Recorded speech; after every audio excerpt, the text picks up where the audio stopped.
اگر ہم زبور اس کا 50 زبور اس کی 22ویں آیت میں دیکھیں تو وہاں لکھا ہے اب اے خدا کو بھولنے والو ذرا سوچ لو کہیں ایسا نہ ہو کہ میں تم کو پھاڑ ڈالوں۔ عزیز بہنوں بھائیوں، جو پھر خدا کو بھولتے ہیں ان کے لیے سزائیں اور وبائیں جو ہیں وہ خدا کا کلام بتاتا ہے ان کے لیے مقرر ہو جاتی ہیں، اور یہ بہت بڑی خطرناک حالت ہے۔ ہمیں کبھی بھی اپنے خدا کو نہیں بھولنا چاہیے۔ وہ لوگ جو اس وقت چرچ کو بھولے ہوئے ہیں، وہ چرچ نہیں جاتے، بڑے فخر سے کہتے ہیں کہ میں تو صرف کرسمس کو یا ایسٹر والے دن چرچ جاتا ہوں۔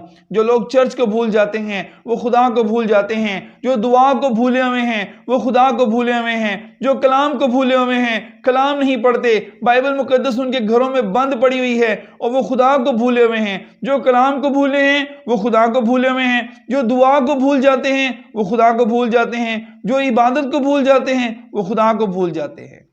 جو پرستش کو، حمد و ستائش کو، جن کے منہ میں خداوند کی شکر گزاری کے گیت نہیں ہیں، وہ خدا کو بھولے ہوئے ہیں۔ جن گھروں میں کوئی خادم نہیں آتا، عبادات نہیں ہوتی، کسی خادم کو دعوت نہیں دیتے، اپنے گھر میں دعا بندگی نہیں رکھتے، اپنے خاندان کو خدا کے کلام سے فیضیاب نہیں کرتے، وہ لوگ خدا کو بھولے ہوئے ہیں۔ ان کی زندگی میں روحانیت کا کال ہے، وہ خدا کو بھولے ہوئے ہیں۔ اور خدا کو بھولنا، یہ بائبل مقدس کا اگر آپ بغور مطالعہ کریں تو بہت جگہ لکھا ہوا ہے جب انسان خدا کو بھول جاتا ہے تو یہ خدا کے حضور گھمنڈ گنا جاتا ہے، وہ خدا کے حضور گھمنڈی ٹھہرتا ہے، اور کلام میں لکھا ہے خدا مغرور کا مقابلہ کرتا ہے۔ عزیز بہنوں بھائیوں، یہ بہت خطرناک حالت ہے۔ میں خدا کا خادم ہونے کے ناطے سے آج میں آپ کو یہ بائبل مقدس میں سے بتاؤں گا، بہت جگہ لکھا ہوا ہے، بارہا لکھا ہوا ہے، آپ اس کا خود مطالعہ کر سکتے ہیں۔ بہت سارے حوالے ہیں جہاں پر خداوند کہتا ہے کہ تو خداوند اپنے خدا کو بھول گیا ہے، اور خدا کہتا ہے اب میں بھی اپنا چہرہ تجھ سے چھپا لوں گا۔ عزیز بہنوں بھائیوں، بہت سارے لوگ ایسے ہیں جن سے خدا نے اپنا چہرہ چھپا لیا ہے، اور جب خدا اپنا چہرہ چھپا لیتا ہے تو وہ خطرناک حالت ہے۔ بہت سارے لوگ اس بازو پر ٹیکے لگوا کے تنگ آ جاتے ہیں، بیماری نہیں جاتی۔ اس بازو پر ٹیکے لگوا کے تنگ آ جاتے ہیں، بیماری نہیں جاتی۔ کیوں؟ کیونکہ خدا ان سے اپنا چہرہ چھپا لیتا ہے، پھر جو خدا کو بھول جاتے ہیں۔ اور بعض کا بے شمار لوگوں پہ قرض نہیں اترتا، بہت ساری سزائیں اور وبائیں پھر ان کے لیے مقرر ہو جاتی ہیں۔ کیوں؟ کیونکہ جب وہ خدا کو بھول جاتے ہیں، خداوند کے قریب نہیں آتے۔ کلام مقدس میں لکھا ہے تم خداوند کے قریب آؤ تو خدا تمہارے قریب آئے گا۔ آپ بعد میں بڑی تسلی سے، میں چند ایک حوالہ جات آپ کے سامنے بولتا ہوں، آپ ان کو پڑھ سکتے ہیں، لکھ سکتے ہیں بڑی تسلی سے۔ استثنا 32 باب کی 20ویں آیت پڑھ سکتے ہیں، زبور 102 کی 2 آیت پڑھ سکتے ہیں، زبور 30 کی 7ویں آیت پڑھ سکتے ہیں، زبور 104 کی 29ویں آیت پڑھ سکتے ہیں، یسایہ 64 باب کی 7ویں آیت پڑھ سکتے ہیں، یسایہ 8 باب کی 17ویں آیت پڑھ سکتے ہیں، حزقیل 39 باب کی 23 اور 24، ان ساری آیات کو آپ پڑھ سکتے ہیں، اور آپ جان جائیں گے، بڑی تسلی سے ان کو پڑھیے گا، آپ جان جائیں گے کہ جو لوگ خدا کو بھولتے ہیں وہ ایک خطرناک حالت میں چلے جاتے ہیں، اور ان کے لیے خطرات ہی خطرات ہیں۔ عزیز بہنوں بھائیوں، خدا بائبل مقدس کا خدا جو ہے، یعنی ہمارا آسمانی باپ جو ہے، وہ بائبل مقدس میں بارہا کہتا ہے، بڑے دعوے سے کہتا ہے کہ جو خدا کو بھول جاتے ہیں یا جو خدا کو بھولے ہوئے ہیں، خدا اپنا چہرہ ان سے چھپا لے گا۔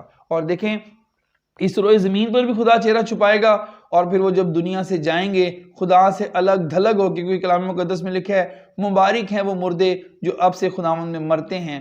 جو لوگ مبارک ہو کے مرتے ہیں، خداوند میں مرتے ہیں، اپنے خدا کی یاد میں جان دیتے ہیں، ایمان کی حالت میں جان دیتے ہیں، وہ مبارک ٹھہرتے ہیں۔ لیکن جو لوگ خدا میں نہیں مریں گے، خدا کو بھولیں گے اور اس حالت میں مر جائیں گے، خدا سے جدا ہو کے دنیا سے جائیں گے، تو پھر خدا عبدالآباد کے لیے ان سے اپنا چہرہ چھپا لے گا۔ عزیز بہنوں بھائیوں، جب خدا اپنا چہرہ جلوہ گر فرماتا ہے، آپ اس کا بھی مطالعہ کریں، اس کو سٹڈی کریں، جب خدا ہم سے اپنا چہرہ، ہم پر اپنا چہرہ جلوہ گر فرماتا ہے تو پھر عجیب کام ہوتے ہیں۔ خدا بنی اسرائیل قوم پر اپنا چہرہ جلوہ گر فرماتا تھا، وہ ہر جنگ پر فتح مند ہوتے تھے، ہر جنگ میں فتح مند ہوتے تھے۔ خدا نے یشوع سے کہا یہ شریعت کی کتاب تیرے منہ سے نہ ہٹے، تجھے دن اور رات اس کا دھیان ہو تو پھر تجھے خوب کامیابی نصیب ہوگی۔ یشوع 31 بادشاہوں پر غالب آیا۔ جب خدا کسی پر اپنا چہرہ چمکاتا ہے، جب اپنے چہرے کو جلوہ گر فرماتا ہے، تو پھر وہ زندگی کی ہر جنگ میں فتح یاب ہوتے ہیں، کامیاب ہوتے ہیں، غالب آتے ہیں۔ لیکن جب خدا کسی سے اپنا چہرہ چھپا لیتا ہے تو پھر بڑی بری حالت ہے۔ بے شمار لوگ ایسے ہیں جن سے خدا نے اپنا چہرہ چھپایا ہے، بے شمار خاندان ایسے ہیں، بے شمار قومیں ایسی ہیں، قبیلے ایسے ہیں، بت پرست قومیں ایسی ہیں جن سے خدا نے اپنا چہرہ چھپا لیا ہے، اور خدا ان کے اوپر اپنے چہرے کو آشکارا نہیں کرتا، اور ان کی بڑی بدتر حالت ہے۔ میں آپ کے سامنے ایک حوالہ پڑھنے لگا ہوں، آپ بڑے حیران ہوں گے کہ ہوسیہ کے صحیفے میں، ہوسیہ اس کا 13 باب اور 13ویں باب کی 6، 7ویں اور 8ویں یہ 3 آیات میں دیکھیں، خداوند ہوسیہ کے صحیفے میں ہوسیہ نبی کے دور میں ان لوگوں سے جو خدا کو بھول گئے تھے خدا کس طرح سے کلام کرتا ہے، آپ دیکھیے گا۔ عزیز بہنوں بھائیوں، ہوسیہ اس کا 13واں باب، اس کی 6، 7 اور 8 3 آیات۔ وہ اپنی چراگاہوں میں سیر ہوئے، اور سیر ہو کر ان کے دل میں گھمنڈ سمایا، اور مجھے بھول گئے، اس لیے میں ان کے لیے شیر ببر کی مانند ہوا، چیتے کی مانند راہ میں ان کی گھات میں بیٹھوں گا، میں اسے رچنی کی مانند، اس رچنی کی مانند جس کے بچے چھن گئے ہوں، ان سے دوچار رہوں گا، اور ان کے دل کا پردہ چاک کر کے شیر ببر کی طرح ان کو نگل جاؤں گا، دشتی درندے ان کو پھاڑ ڈالیں گے۔ عزیز بہنوں بھائیوں، یہاں پر خدا ہوسیہ نبی کے صحیفے میں فرماتا ہے کہ جو لوگ خدا کو بھول جاتے ہیں وہ گھمنڈی ہو جاتے ہیں، ان کی زندگی میں گھمنڈ سما جاتا ہے۔ خدا کہتا ہے میں ان کے لیے شیر ببر کی مانند ہو جاؤں گا، میں ان کے لیے ایک رچنی کی مانند بن جاؤں گا جس کے بچے گم ہو گئے ہوں، اور وہ بہت غصے میں گھومتی ہے اور وہ چیر پھاڑ دیتی ہے، اور میں ان کے لیے ایک شیر ببر کی مانند بن جاؤں گا، ان کو نگل جاؤں گا، ایک دشتی درندے ان کو پھاڑ ڈالیں گے۔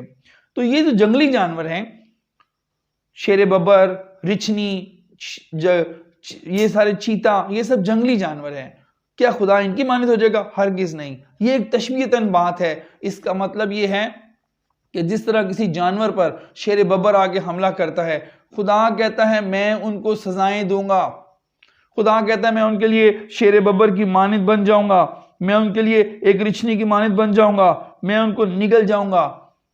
یعنی بڑی بڑی سزائیں اور بڑی بڑی بلائیں خدا جو ہے وہ نازل کرے گا۔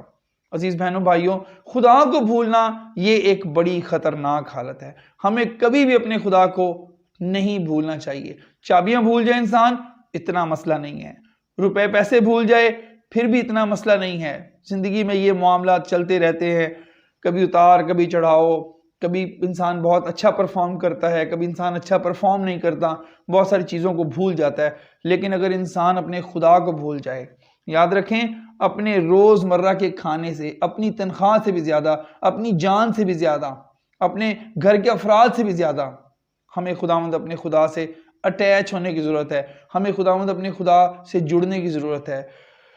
عزیز بہنوں بھائیوں، یاد رکھیں ہمیں کبھی بھی اپنے خدا کو نہیں بھولنا چاہیے، اور ہماری زندگی میں یہ عمل مسلسل جاری رہے کہ ہم اپنے خدا کو ہمیشہ یاد رکھیں۔ جب صبح کا دن چڑھے تو ہم اپنے دن کا آغاز خداوند کے کلام سے کریں، ہم اپنے دن کا آغاز دعا بندگی سے کریں، ہم اپنے دن کا آغاز اپنے خداوند کی حمد و ستائش سے کریں۔ اگر آپ بزرگ داؤد کی بات کرتے ہیں تو بزرگ داؤد زبور 119 میں اس کی 148ویں آیت میں کہتے ہیں کہ رات کے ہر پہر سے پہلے میری آنکھیں کھل گئیں تاکہ میں تیری شریعت پر دھیان کروں۔ وہ ایک بادشاہ تھا، چرواہے سے بادشاہ بنا، اور داؤد آپ دیکھیں کس قدر ترقیوں پر ترقی کرتا گیا، کیونکہ اس نے مسلسل اپنے خدا کو یاد رکھا۔ جب وہ بھیڑیں بکریاں چراتا تھا تو وہ خدا کی حمد و ستائش کے گیت اس کے منہ میں ہوتے تھے، اور جب وہ اس کے ساؤل بادشاہ اس کے پیچھے لگ گیا، 8 سال تک ساؤل بادشاہ نے اس کا پیچھا کیا، 3000 فوجی جوان داؤد کے پیچھے لگے ہوئے تھے، لیکن داؤد غاروں میں رہ کر بھی اس نے خداوند کے نام کے زبور لکھے، اس نے کلام لکھا، اس نے خداوند اپنے خدا کو یاد کیا، وہ خداوند کو بھولا نہیں، خداوند نے اس کو ہر جنگ میں فتح بخشی، خداوند نے اس کو بنی اسرائیل قوم کا بادشاہ بنا دیا، خداوند نے اس کے ہاتھ سے شیر کو مروایا، خداوند نے اس کے ہاتھ سے ریچھ کو مروایا، خداوند نے اس کے ہاتھ سے جاتی جولیت کو مروایا۔ اور داؤد کی یہ عادت مسلسل خدا کو یاد رکھنا آج تک گراں قدر ہے۔ خدا کے کلام میں 73 زبور ایسے ہیں، مزامیر ایسے ہیں جن کا مصنف بزرگ داؤد ہے، اور پاک روح نے اس سے یہ خدمت دی، کام لیا۔ اس نے خداوند اپنے خدا کو مسلسل یاد رکھا، خداوند اپنے خدا کو کبھی نہیں بھولا۔ ایک بادشاہ ہو کر وہ کہتا ہے کہ میں دن میں 7 بار خداوند کی ستائش کرتا ہوں، زبور 119 میں کہتا ہے، اور پھر وہ کہتا ہے کہ رات کے ہر پہر سے پہلے میں اٹھ کر خداوند کے کلام پر دھیان کرتا ہوں۔ اگر آپ تواریخ کی کتاب کا مطالعہ کریں تو وہاں لکھا ہے داؤد ترقی پہ ترقی کرتا گیا کیونکہ رب الافواج اس کے ساتھ تھا۔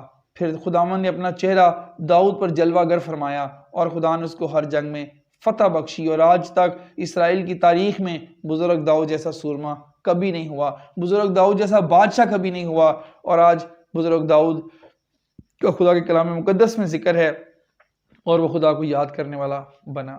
عزیز بہنوں بھائیوں، اپنے دن کی روٹین میں، اپنے رات کے پہروں میں، اپنے سفر کے دوران، اپنی جاب کے دوران، کوکنگ کے دوران، معاملات زندگی میں، ہر کام میں، ہر قدم میں ہمیں خدا کی جو ہے وہ یاد ہماری زندگی میں تازہ رہنی چاہیے۔ جیسے زبور ہے، یاد یہوہ دی کرنگے کنڈے ساری دنیا دے، اس کا مطلب یہ کہ یاد یہوہ دی کرنگے بندے ساری دنیا دے۔ تو عزیز بہنوں بھائیوں، ہمیں اپنے خدا کو کبھی بھی نہیں بھولنا چاہیے۔ خداوند آپ کو اس کلام کے وسیلہ سے برکت دے۔ اس کے ساتھ ساتھ میں آپ کو بتاتا چلوں، ہماری گڈ نیوز منسٹری جو خدا نے ہمیں چھوٹی سی منسٹری بخشی ہے، ہماری منسٹری کا یہ کام ہے کہ ہم خداوند کے کلام کے لیے تو اپنے اندر تڑپ رکھتے ہیں کہ خداوند کی بشارت کا کام کیا جائے، خداوند کے کام کو پھیلایا جائے۔ تو آپ اس کے ساتھ ساتھ گڈ نیوز منسٹری کے ممبر بن سکتے ہیں، ساتھی بن سکتے ہیں۔ اس کے ویڈیو کے بعد نمبر دیا گیا ہے، آپ اس نمبر پر کانٹیکٹ کر سکتے ہیں۔ عزیز بہنوں بھائیوں، یاد رکھیں کہ ہماری منسٹری کا کام ہے روحانی لنگر مہیا کرنا، اور اس منسٹری میں خدا کے پاک روح کا دخل ہے۔ خدا کا پاک روح مجھے تیار کرتا ہے کہ میں آپ کے ساتھ خداوند کے کلام کو بانٹ سکوں اور خداوند کے کلام کو شیئر کر سکوں۔ کبھی کسی ویڈیو میں میں اپنی گواہی شیئر کروں گا کہ میں کس طرح خدمت میں آیا، کس طرح خدا نے مجھے تیار کیا، اور میرے اندر یہ بہت بڑا پیشن ہے کہ میں انٹرنیٹ پر خداوند کے کلام کی خدمت کو کروں اور بہت ساری ویڈیوز کلام کی ریکارڈ کر کے اور بہت سارے بہن بھائیوں کے لیے روحانی لنگر کا سبب بن سکوں۔ مجھے آپ اپنی دعاؤں میں یاد رکھیے گا۔ خداوند آپ کے ساتھ ہو، خداوند آپ کو برکت دے۔ پھر ملیں گے اگلی ویڈیو میں۔ خدا حافظ، شکریہ۔